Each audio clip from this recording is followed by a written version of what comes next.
బంగ్లాదేశ్ లో హిందువులను చంపిన తీరుకు హిందువుల గుండెలు ఎంతగా మండాయో, పిడికిళ్లు ఎలా బిగుసుకున్నాయో, కళ్ళు ఎలా విషాదం కమ్ముకున్నాయో, ప్రతీకారం కోసం మనసు ఎలా మండిపోతోందో ఈ మొత్తాన్ని ఒక వ్యక్తి తన తూటాల్లాంటి మాటలతో వ్యక్తం చేశారు. ఆ వ్యక్తి ఎవరో కాదు, మన యూపీ ముఖ్యమంత్రి యోగి ఆదిత్యనాథ్ గారు. నేరస్తులకు వణుకు, చట్టానికి గౌరవం, ప్రజల భద్రతకు మొదటి ప్రాధాన్యం, నిర్ణయం తీసుకుంటే రాజీ ఉండదు, నేరానికి చోటు ఉండదు, చట్టం దాటితే బుల్డోజర్ న్యాయం ఉంటుంది.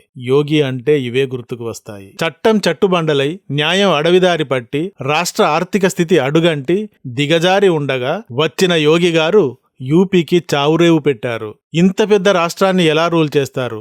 గూండాయిజమే రూలై తాండవిస్తూ ఉంటే ఎలా అదుపు చేస్తారు అంటే, వీటికి యమపాశం వేసి ఎలా వేలాడదీశారు, ఎకానమీని ఎలా టాప్కి చేర్చారు అనేది మనం చూస్తూ ఉన్నాం. దేశంలో యోగి గారు ఒక ట్రెండ్.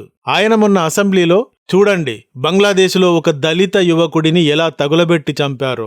మీరు గాజాపట్టీలోని ఎవరి గురించి అయినా కన్నీళ్లు పెట్టుకుంటారు, కానీ మీ నోటి నుండి ఒక్క మాట కూడా ఇప్పుడు బయటకు రావడం లేదు.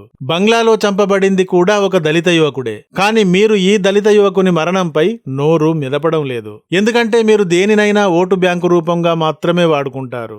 ఈ రకం తుష్టీకరణ రాజకీయం వల్లే బంగ్లాదేశ్ ఆ రోజు ఏర్పడింది. బంగ్లాదేశ్ పాకిస్తాన్లు ఏర్పడి ఉండకపోతే ఈ విధంగా హిందువులు కాల్చబడేవారే కాదు. అప్పుడు ఈ విధంగా హిందువును తగులబెడితే తగులబెట్టిన వారి గతి ఏమయ్యేదో వారికి తెలిసేది. ఇది సురక్షా గ్యారంటీ. ఇక్కడ హిందువులు చంపబడుతున్నారు, దాని గురించి మీరు మాట్లాడరు.